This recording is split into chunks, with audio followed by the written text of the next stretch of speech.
Since more than 400 years ago, Jakarta became the arena of cultural mixing of migrants from various ethnic groups.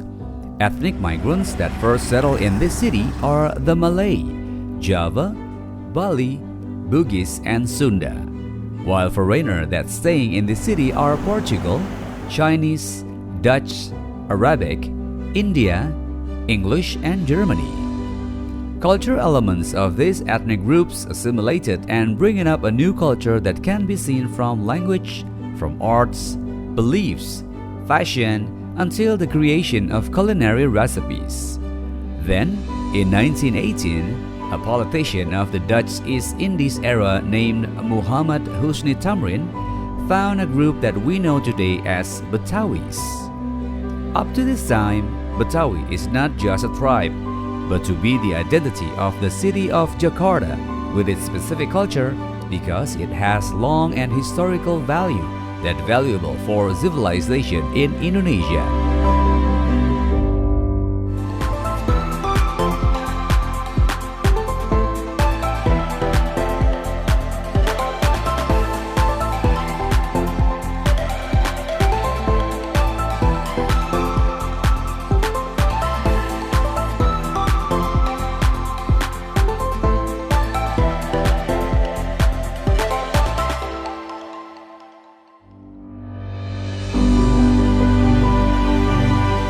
In the old time, the Batavia area was known as the center of the culture of the Betawi community, which was also the economic center in Indonesian archipelago.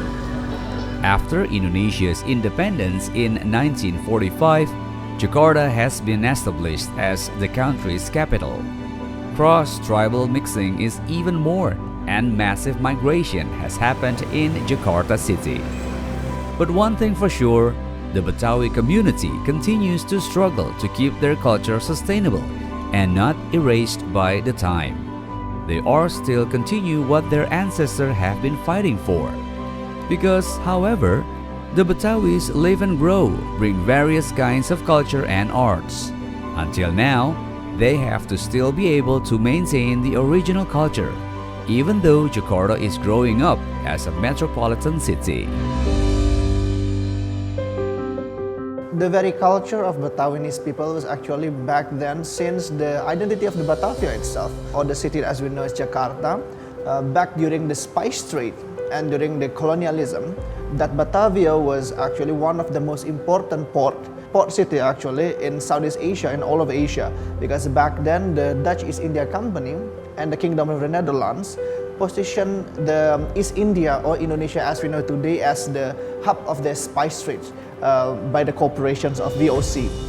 And then that's why hence Batavia has a very distinct position in the economic growth of the Kingdom of the Netherlands. Therefore, back since the 15th century, even during the Portuguese, this area has considered as a strategic place where people from all around the world, like from Persia and Iran, from India, from China, and from lots of people, from lots of regions in Asia to come, and they want to taste the beauty of this spice trade that once rumored in the mystical islands of Nusantara or archipelago.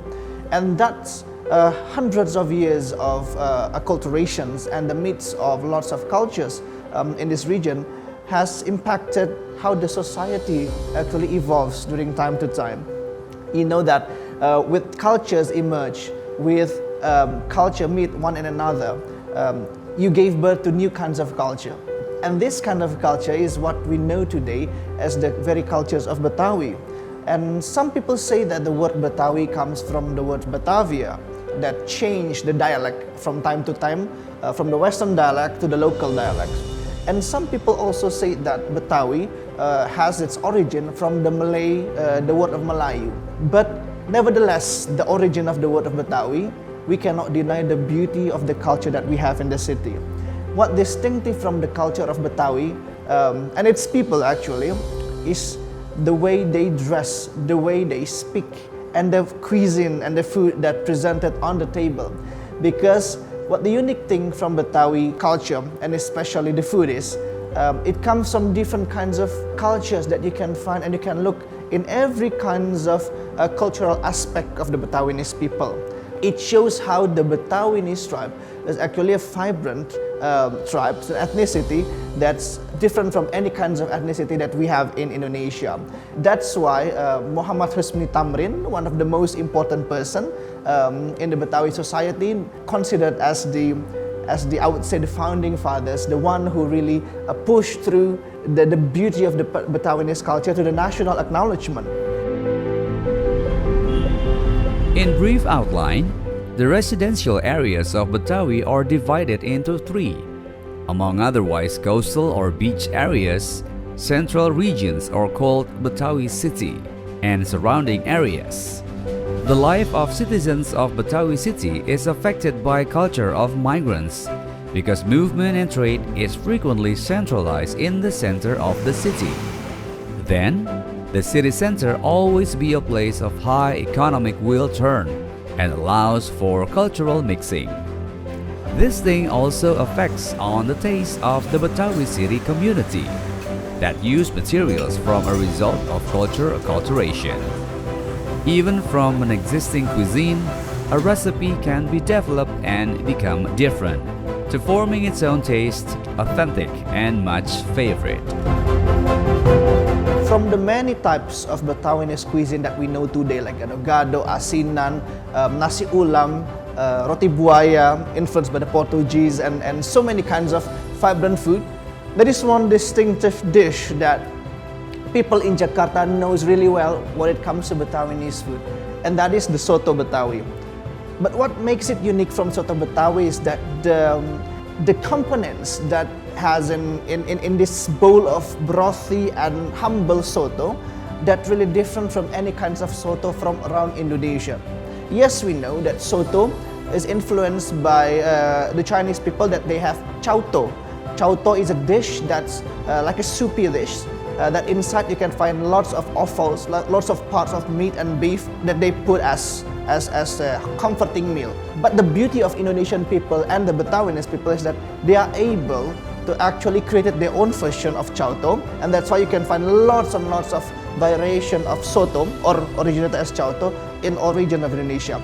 The beauty of Betawinese soto or soto Betawi is that they use coconut milk inside of that soto. Why? Because you know that in the back then, the Batavia or Jakarta known for this coastal area. We have lots of supplies of coconut trees. Coconut milk or santan is one of the most important ingredients in our cuisine repertoire. So that's why it is important in the bowl of Soto Betawi. But also in the bowl of Soto Betawi, you can find actually three influence from three different kinds of cultures that you can taste in that bowl of Soto Betawi. For example, the using of potato and tomato is not Indonesian per se. It is influenced by the European or the Dutch flavor, because tomato and the potato is common ingredients in the Western cuisine. And then suddenly you can find the usage of cardamoms, of nutmeg, of all of those spices that heavily resonates the culture of Arab or Persia, using lots of spices. And then you have that broth, you have that the concept of choto itself, which is coming from the Chinese culture. So you can find the Chinese, the Persia and the Arab and the India, and then the Dutch culture inside of the bowl of Soto Betawi. And that's what makes Soto Betawi is very distinctive from any kinds of soto. And when it comes to Soto Betawi, there is one name in Jakarta that is known, that is the brand of heritage, and that is Soto Betawi Haji Ma'ruf.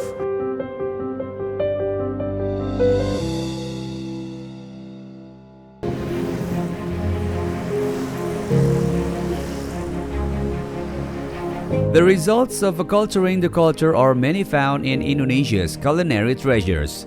But every region has a significant difference both ingredients or cooking techniques. Even though it was popular about 1977, the Soto Betawi recipes have been introduced by Soto traders in the capital, far before Indonesia's independence. Soto Betawi Haji Ma'ruf is a legendary restaurant in Jakarta that serves soto with authentic Betawi taste. But as a pioneer of Soto Betawi with the flavor of coconut gravy and milk, no one can beat the flavor from Soto Betawi Haji Ma'ruf. It proves from the many customers, whether residents of the capital city or new customers who specifically come only to taste his signature cuisine. Perkenalkan, nama saya Mufti Maulana Muklis. Saya generasi ketiga dari usaha Soto Betawi Haji Ma'ruf. Jadi Haji Ma'ruf itu adalah kakek saya gitu. Nah, awalnya sebenarnya kakek saya itu bukan jualan soto gitu.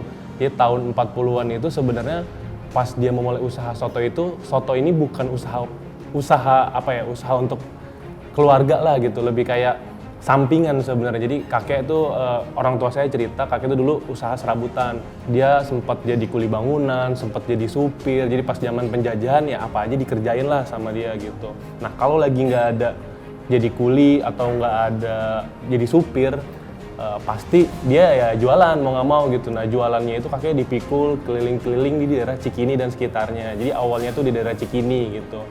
Nah, kemudian pas tahun 60-an udah mulai, mungkin udah semakin tua juga kali ya, udah semakin tua, dan ternyata soto Betawi ini lumayan rame nih. Akhirnya dia itu mencoba menetap.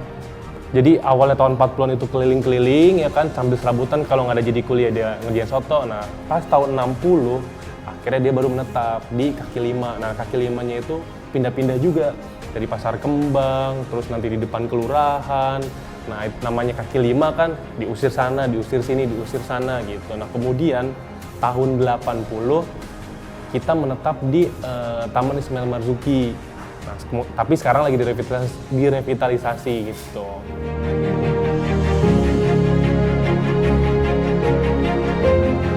Mungkin suka dukanya kakek pas lagi jualan zaman dulu, namanya dia kaki lima gitu kan. Pas lagi enak-enaknya jualan, dia cerita tamu lagi rame, diusir sana, diusir sini. Dan yang sedihnya sih dia cerita pas lagi tamu rame, itu gerobak-gerobaknya dia diangkut semuanya, itu ya cukup sedih lah. Akhirnya karena emang udah sering bikin macet nih daerah Cikini itu, jadi ya Satpol PP mungkin ya benar-benar ngawasin di sana terus. Akhirnya dia mau nggak mau pindah jualan di rumah. Nah, pas dia jualan di rumah itu mungkin ya karena banyak yang nggak tahu, nggak begitu bagus lah gitu. Akhirnya dia pindah ke Taman Ismail Marzuki itu dan menetap cukup lama di sana dari tahun 80 sampai tahun 2019, dan sekarang lagi direvitalisasi. Nah, kemudian kenapa sih kakek itu jualan soto Betawi Haji Ma'ruf? Jadi pada dasarnya soto Betawi itu ya emang makanan sehari-hari keluarga kita gitu, keluarga almarhum kakek tuh ya makanannya soto Betawi gitu. Dan akhirnya dicobalah jualan di pinggir jalan dan keliling-keliling gitu, dan ternyata orang banyak yang suka. Dan dimana juga zaman dulu itu kan bisa dibilang kalau orang jualan kan ya orang menengah ke bawah lah, orang susah, jadi jarang pesaing. Dan mungkin karena jarang pesaing itu makanya juga rame banget gitu. Dan sebenarnya ada cerita juga sih. Jadi soto Betawi itu awalnya kan santan aja kan. Nah, kalau di sini soto Betawi Haji Ma'ruf santan sama susu. Nah, kenapa ada susunya? Ini ada ceritanya. Jadi yang menarik itu ketika pas lagi rame-ramenya banget, orang rame, tapi ternyata kuah habis. Nah, pas kuah habis itu, kalau untuk meres santan lagi kan makan waktu ya. Dan kalau zaman dulu kan ya meresnya benar-benar masih pakai tangan, belum ada mesin sama sekali, dan harus ke pasar dulu bolak-balik yang jaraknya cukup jauh. Akhirnya belilah susu, dicampurin lah. Dan ternyata respon dari pelanggan-pelanggannya malah lebih suka, kayak gitu sih ceritanya.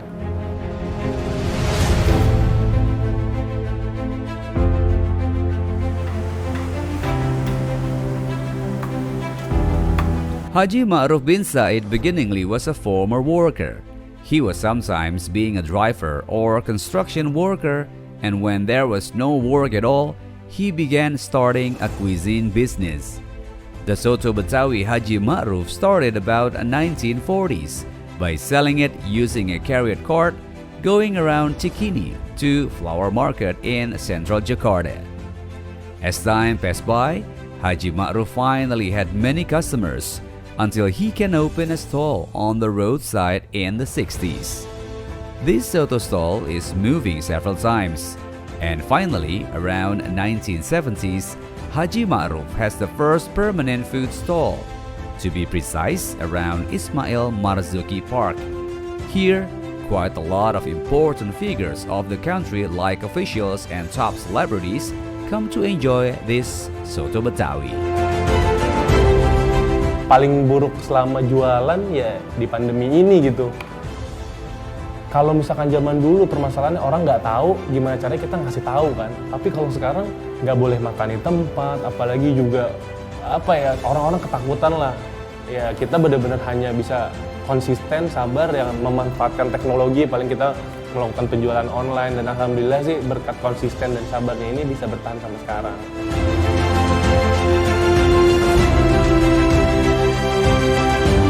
Era pandemi ini kita menyesuaikan pemerintah kan gitu. Sekarang kita buka itu dari jam 8 pagi sampai jam 9 malam. Cuman boleh makan di tempatnya hanya jam 8. Jadi jam 8 sampai jam 9 malam itu untuk take away. Kita sekarang sudah ada 3 cabang, ada di Pramuka, ada di Gondang Dia, dan ada di Tebet. Untuk pertama kali kita buka cabang itu tahun 80-an juga itu pas kan orang kakek itu kan punya banyak anak ya. Nah itu akhirnya coba buka di Pramuka, di Kelapa Gading gitu, dan anak-anaknya yang meneruskan lah seperti itu.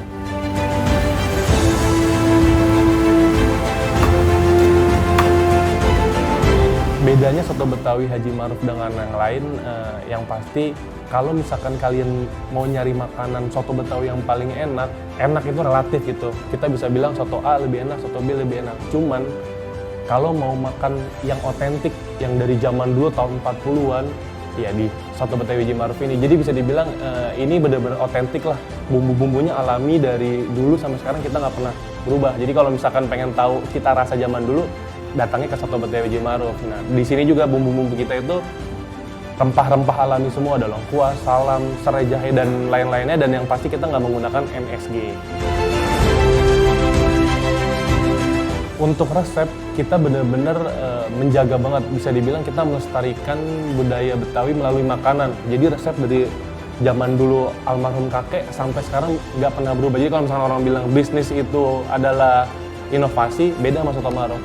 Kita bertahan, kita konsisten supaya orang bisa tahu gimana rasanya makanan zaman dulu di zaman sekarang dan sampai nanti. Dan untuk pelanggan sendiri, dari menengah atas, menengah bawah, semua pernah datang sini. Dan kalau misalkan menengah atasnya, Pak Presiden Jokowi pernah ke sini, Pak Anies Baswedan, dan masih banyak-banyak pejabat lain lah yang suka datang ke sini kayak gitu.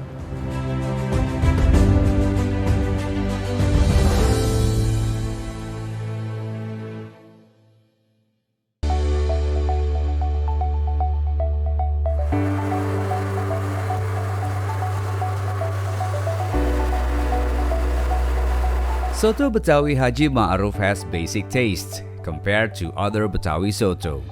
The combination of coconut milk with beef innards along with meat creates an authentic savory taste. The advantages of Soto Betawi Haji Ma'ruf lies in its natural ingredients without any preservatives. Contains meat, belly, lungs, and combined with melinjo chips and mixed with delicious coconut milk gravy from special spices. To eliminate the innard smells and give the taste and also texture, innard and beef meat that has been boiled with many spices for 3 hours, then fried until dry. In coconut milk and broth, Haji Ma'ruf adding a little pure dairy milk to create a savory taste and thick gravy broth. The specialty of Soto Betawi that loves by customers is fried lungs that is still crispy, even though it's been soaked in soto broth. This food maintained its specific taste since the 1943 and being a nostalgia for most of its customers. Beyond Soto Betawi, other menus that are delicious are chiffon satay, beef satay, and chicken satay, which can be additional sides. Price per portion of Soto Betawi is 45,000 rupiahs. This price is really worth with an original recipe that has been created in struggles.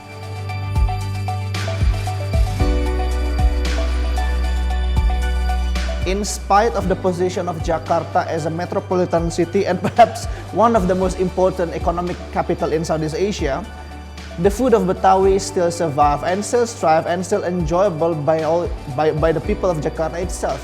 It is because of the humbleness and how the Betawinis cuisine reflects the identity of the city itself. And that's what really interesting about Soto Betawi Haji Ma'ruf. For decades of its existence, it has received lots of recognitions by the government, and you can name it, from the celebrity and the government, from the most important people in the politics. They have dined and enjoyed Soto Betawi Haji Ma'ruf with their family and friends, and the legacy still goes on until today. Yes, lots of competition is taking place in the city because new business, new food, cuisines from around the world is now emerged in Jakarta. But as the Jakartan people itself, I still do believe that we still have this faith and appetite to enjoy the food of Betawi as our own identity. And not only that, the quality that they serve in Soto Betawi Haji Ma'ruf is always consistent from time to time, and they are not focusing on any kinds of dishes. They only focus on what they know best. The laksa Betawi, the soto Betawi, even the iconic sate daging with the ingredients that you cannot find anywhere, not anywhere around Jakarta. And that what makes Soto Betawi Haji Ma'ruf is still the icon of Betawinis food in the city.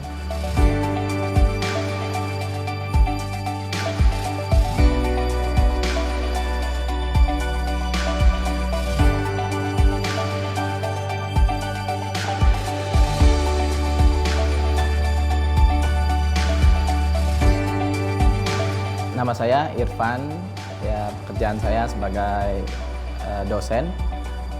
Saya ke rumah makan Soto Betawi Haji Ma'ruf ini ya lebih kurang 3 kali.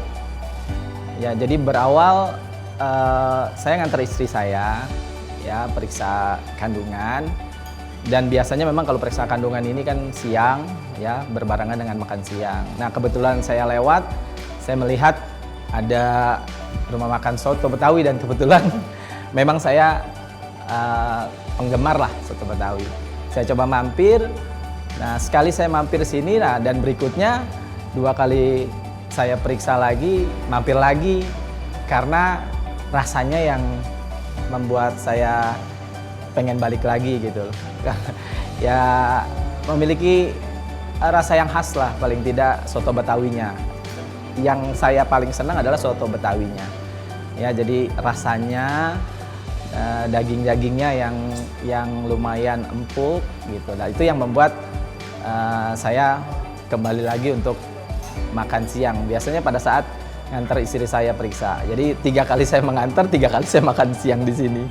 Karena ya itu rasanya yang khas buat saya, yang sangat enak sekali, dan mungkin sebelumnya saya belum pernah makan soto yang seenak di sini gitu. Jadi saya pernah juga makan ya di sekitaran daerah Pondok Pinang, ada soto Betawi juga, itu kan sama ya, mungkin soto daging seperti di sini ya lebih enak di sini sih kalau saya rasakan gitu ketimbang di sana. Memang lebih meresap ya, lebih enak saya nikmatinya.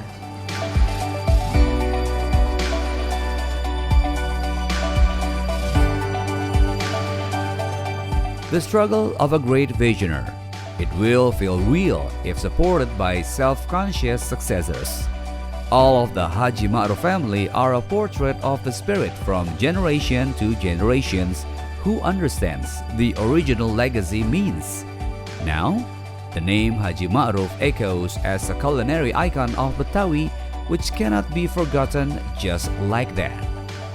The steps of people who take turns, the table is always filled. Bowls piled up to be washed is true pride from what our ancestors aspired to be. I believe Haji Ma'ruf must have smiled seeing his stall growing and moving non-stop.